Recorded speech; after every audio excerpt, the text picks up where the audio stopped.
Leah, what are the biggest negatives for realtors regarding our region's rental market that really have been produced as a result of the pandemic? Well, that's a big question. So, did you ever see the movie Escape from New York? That's Oh, a little yes. what we're dealing with right now. Um, and I think there's this very short window. So right now, it feels at least that everybody wants to get out of New York. They thought they could have 4 people living comfortably in that 2-bedroom apartment, and they realized, no, I can't. So low inventory on the rental market right now has been probably our biggest hurdle because we have people who just will take it. I'll take it, standing in the driveway. Obviously there were some constraints of being able to access property, show property, but working within the executive order, we were still able to connect tenants and landlords, but we have lists of people who want short-term rentals. That's just not, most landlords don't have an appetite for that at all. We have 65 people who saying, I'm looking for a summer rental in Westchester. And unless you go north of 287, and I mean, pretty far north of 287, that's just not a commodity we have. So we're struggling with lower inventory. But other than that, it's really just a low inventory issue because a lot of people right now are looking to flee. But I think that come August, September, when summer's over, maybe we're all back to sort of normal. I think that window's going to shut. People are fairly adaptable. If you had said to everybody 20 years ago, every time you go to the airport, you're going to have to take your shoes off, we would have all said, what are you talking about? But now we don't, we just do it because that's what you do.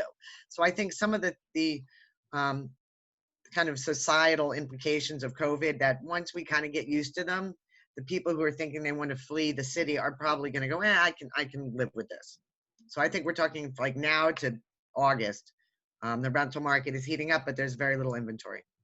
Leah, have you seen an increase in rates up here in Westchester for people that are fleeing the city, both on rental and sales? Well, yes. For right now, I think that's a short window. The properties have been rental and sale have been coming on the market at just, if you're ready to get your property on, throw it on because there's probably someone who's willing to take it. Which is great, right?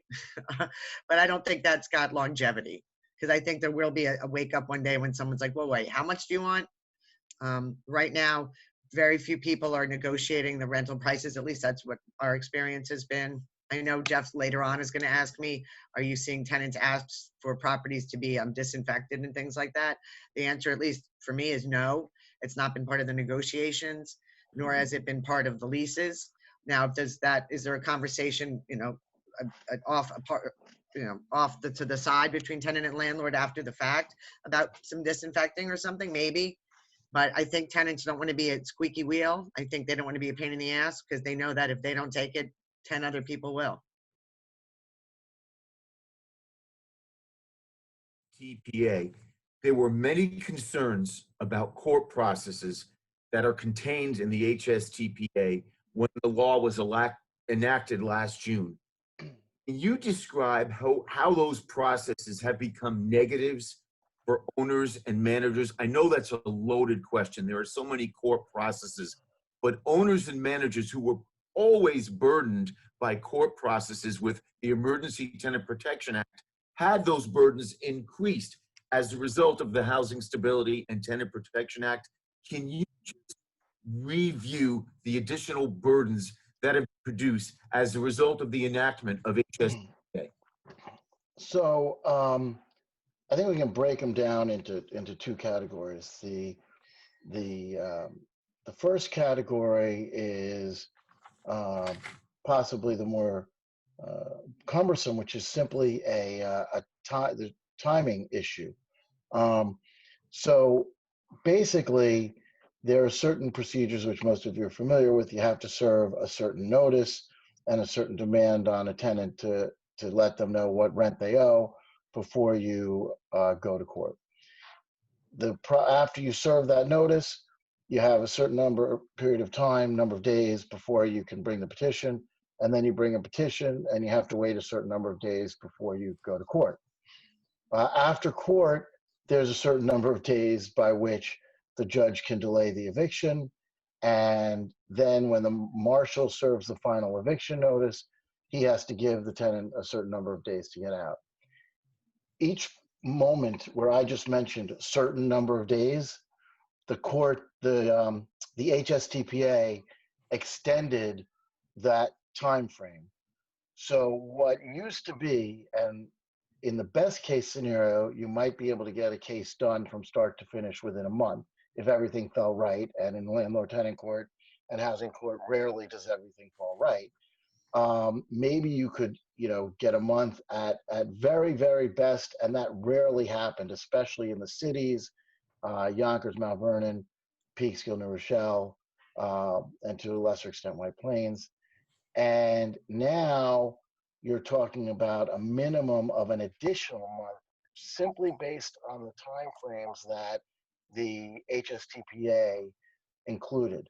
So you have immediately at least a month's more delay, and then they extended the court's discretion to allow a tenant to stay in certain circumstances, and that discretion went from roughly 4 months to a year after a case is, after you win, basically, after the landlord were to prevail. Now, that issue hasn't come up a huge amount, but the incumbent delay has certainly, it was immediate. I mean, every case went from, let's say, 6 weeks to 12 weeks, or 4 weeks to 8 weeks, something like that. So that was inescapable. The second part of it is the financial aspect, and that rolls into the fact that when you have delay, obviously there's a higher rent loss for tenants that ultimately get evicted.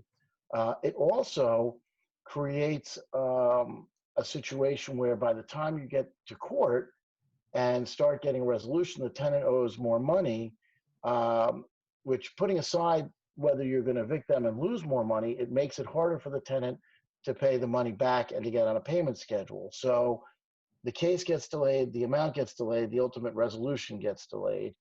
And that also, because when they go to social services or the bridge fund or some of the agencies for money, they're not able to get the full amount that they owe because they're getting to court later.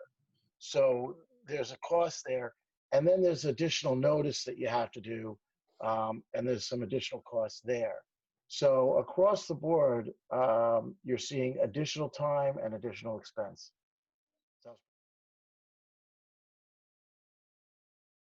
Carmelo, there were many reports and comments as the HSTPA grew closer to being enacted last June that owners, due to the financially negative mandates imposed upon them by the total revisions of major capital improvements and individual apartment improvements, no longer be able to conduct those processes. Has that happened on a consistently strong basis throughout our region, as well as in New York City? Yeah, you're asking prior, leading up to the enactment or afterwards? I would say afterwards. Yeah, no, I mean, it stopped immediately. Any major capital improvements that we had going on that weren't, let's say they were improvements that we really wanted to do for the longevity of the ownership, compared to maybe some that really needed to be done, like a leaking roof that needs to get done. Obviously, those things have to get done, but you're going to be more inclined to patch now. You're not going to make those better improvements that you normally would do. Now, there are landlords out there that maybe have some legacy assets that have been in the family for multiple generations, which we do as well, but we are much slower to jumping and beautifying and making places,